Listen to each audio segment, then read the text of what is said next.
Have you noticed how, after a certain age, the weight you carry is not just in your body, but in your very life? The clutter in your home, the bitterness in your heart, the toxic voices that echo in your mind, they all pile up quietly until one day you realize they've become your constant companions. And the strangest part? No one forced them on you. You picked them up little by little, an old resentment here, an unnecessary habit there, until they felt like a part of who you are. But here's the truth. These burdens don't define you. They steal your peace, cloud your spirit, and keep you from the joy still waiting ahead. If you don't release what no longer belongs, you'll never make room for what can still make your days lighter, fuller, more alive. This is not about rearranging a drawer or tossing out old clothes. It's about a deeper, braver act, the beauty of letting go. Because after 60, the heaviest load is not the years on your shoulders, but the things you still cling to without purpose. If you've ever felt like joy keeps slipping through your fingers no matter what you do, don't just watch and move on. Hit subscribe to my channel, save this video, and share it with a friend, because letting go is easier when we don't do it alone. So, let's begin with the very first thing you must remove, something so small yet so destructive, it may already be stealing tomorrow's peace from you. Number 1. Holding on to resentment. One of the heaviest weights we carry into old age isn't in our bodies, it's in our hearts. Resentment. It can come from family betrayals, friendships that broke apart, or even disappointments we never voiced out loud. We tell ourselves we've moved on, but the truth is, bitterness has a way of hiding in the background, quietly souring our joy. A study in the Journal of Behavioral Medicine found that adults over 60 who held on to unresolved anger were 40% more likely to report poor sleep, higher blood pressure, and a greater sense of isolation. Another review from Stanford University's Forgiveness Project showed that people who practiced letting go, whether through writing, prayer, or conversation, experienced significant improvements in overall happiness and even physical health. Resentment tricks us into thinking it protects us, but in reality, it chains us to the very pain we want to escape.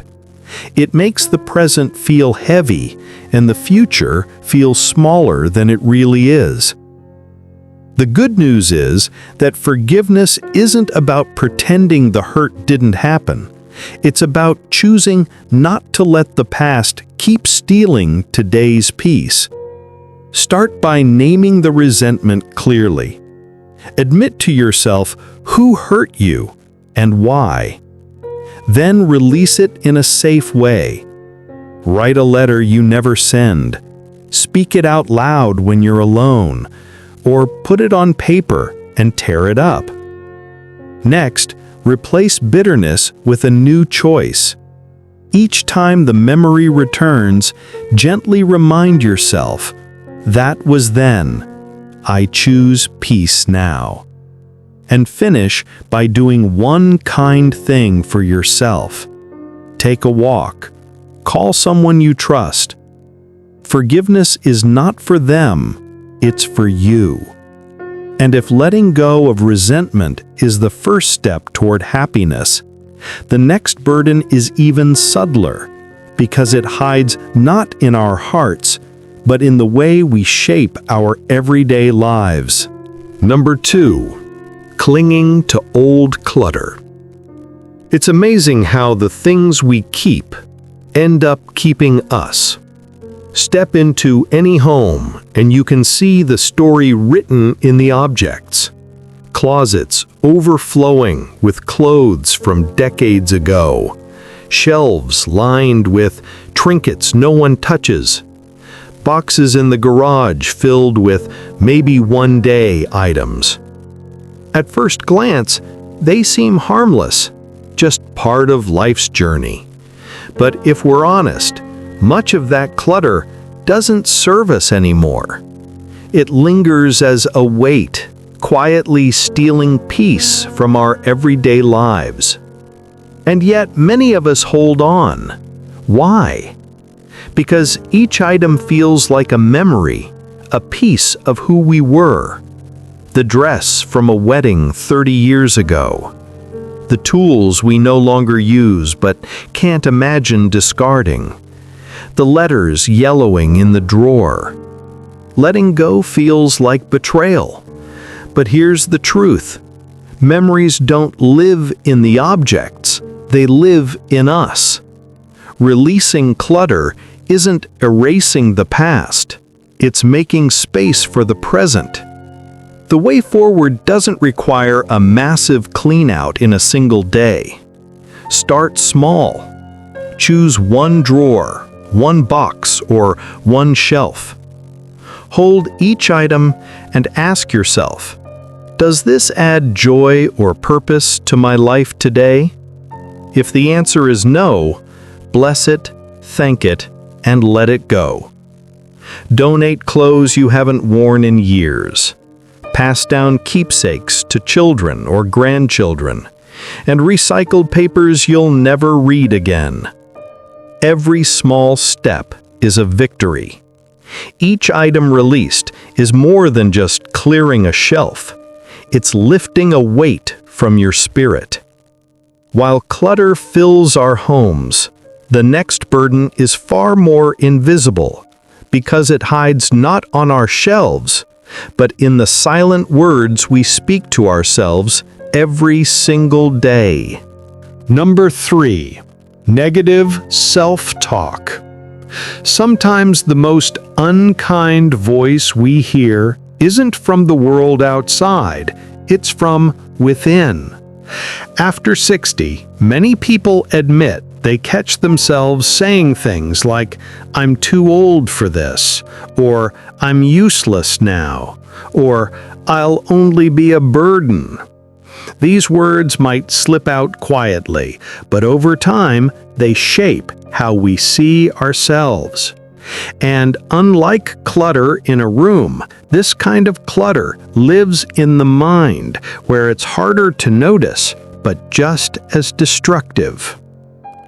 Most of this habit began years ago. Maybe we grew up hearing criticism from parents or teachers, and those words became part of our inner script. Or maybe society's message that aging makes us less valuable crept into our thinking without us realizing. But the problem is not age itself. The problem is that we let those lies echo in our own voice. I remember catching myself once sitting at the kitchen table, thinking, what's the point of trying something new at my age? That thought almost kept me from joining a local walking group. But when I challenged it and showed up anyway, I discovered not only better health, but also new friends who made my weeks brighter. It taught me that most of the limits I felt weren't real. They were just old words echoing in my head. Breaking this cycle doesn't happen overnight, but it begins with awareness. Start by noticing the phrases you often repeat to yourself when you feel weak or doubtful. Then write them down and respond with a kinder, more truthful statement that highlights your strengths and experiences. Some people keep these reminders on sticky notes around the house or in a journal, so encouragement is always close by. And when the old voice returns, don't fight it with anger. answer it gently, the way you would comfort a dear friend. The shift may seem small, but over weeks and months, it changes everything. A kinder inner voice creates more energy, more courage, and more joy in the simple things of daily life. We may think the harshest critic lives in our own head, but the truth is, even if we silence that inner voice, our happiness can still be stolen by the people around us. That's why the next burden to remove isn't hidden inside, but standing right in front of us. Number 4. Staying in toxic relationships. Not all burdens live in our homes or in our heads. Some live in the people we keep around us. After 60, many of us stay connected to family members, friends, or even old acquaintances who constantly criticize, drain, or dismiss us. From my own research into aging and happiness, I've learned a hard truth. The quality of our relationships matters more than the number of candles on our birthday cake. One long-term study from the University of Michigan found that older adults who maintained stressful or negative social ties were 34% more likely to develop high blood pressure and 44% more likely to report chronic stress symptoms, compared to those who surrounded themselves with positive, supportive people. The challenge is that toxic relationships often come wrapped in obligation. It might be a sibling who never learned respect, a longtime friend who only calls when they need something, or even a grown child who uses guilt to control. Walking away, or even setting boundaries, feels unnatural, even selfish. But in reality, it is one of the most self-respecting acts we can take. Practical steps start small. Notice how you feel after an interaction, lighter or heavier. If the answer is heavier, that's your signal. You don't have to cut ties overnight, but you can limit time, change the subject when conversations turn sour, or even state clearly, "I won't continue this if it turns disrespectful." Boundaries are not punishments, they are protections. And once you remove the weight of toxic ties, you begin to see who truly deserves your time and presence. The surprising part? Many seniors discover that fewer relationships bring more joy than holding on to many shallow or draining ones. Share your thoughts in the comments. Have you ever let go of a draining relationship, and how did it change your peace of mind? Your story might encourage someone else to set the boundaries they've been afraid to. We often think enduring bad relationships proves our loyalty, but in truth, it only drains the years we have left. And once we stop giving our energy to people who don't deserve it, we're forced to face another truth. Sometimes, the real weight isn't in others, it's in the old routines we cling to long after they've lost their value. Number 5. Living on autopilot. One of the quietest thieves of happiness after 60 isn't pain or even loneliness, it's routine. Many seniors confess that their days blur together. Same breakfast, same chair, same TV programs, and the same conversations repeated week after week.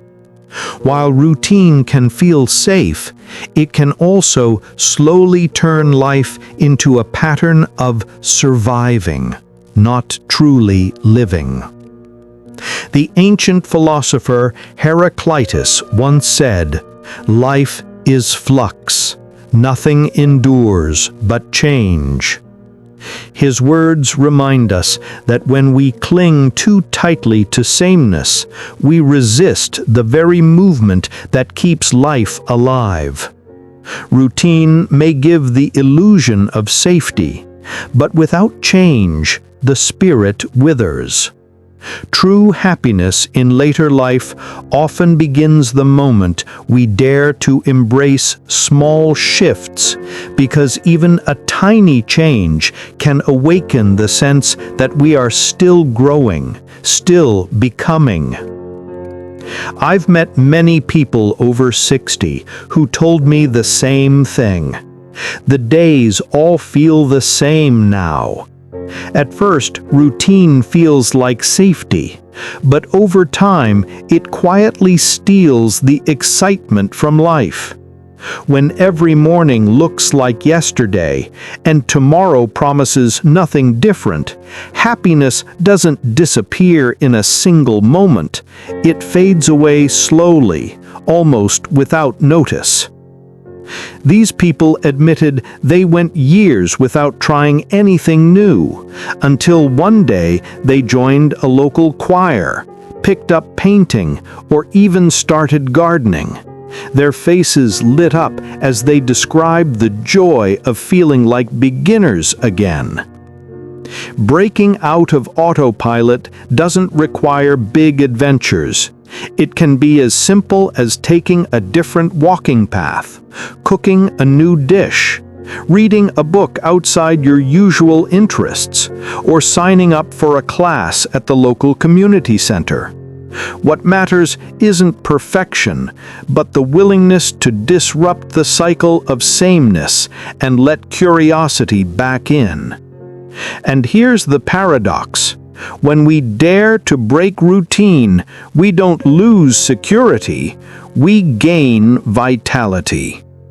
But while autopilot numbs us quietly, the next burden attacks us more directly because it lives in the constant noise and distractions that leave no room for peace of mind. And now we come to the part where I bring everything together. The 5 burdens we've uncovered, and the lessons they hold for anyone seeking happiness after 60. We've now walked through 5 hidden burdens that quietly rob us of joy. Resentment, clutter, negative self-talk, toxic relationships, autopilot routines, and more. Each one may have seemed small on its own, but together they explain why happiness can feel so distant, even when life looks stable from the outside. The truth is, happiness after 60 isn't about chasing something new. It's about clearing away what no longer serves us. When we release the weight of the past, the noise in our homes, and the voices that drain us, what remains is something far richer. Peace, clarity, and the freedom to live these years fully awake. So let me ask you, out of the 5 burdens we talked about today, which one feels the heaviest in your life right now? Share it in the comments, because your voice may be the reminder someone else desperately needs. And if this message gave you something valuable, don't forget to like, save, and subscribe, so we can keep walking this path of wisdom and freedom together. Until next time, take care of yourself and live light. Thanks for watching till now, and see you in next video.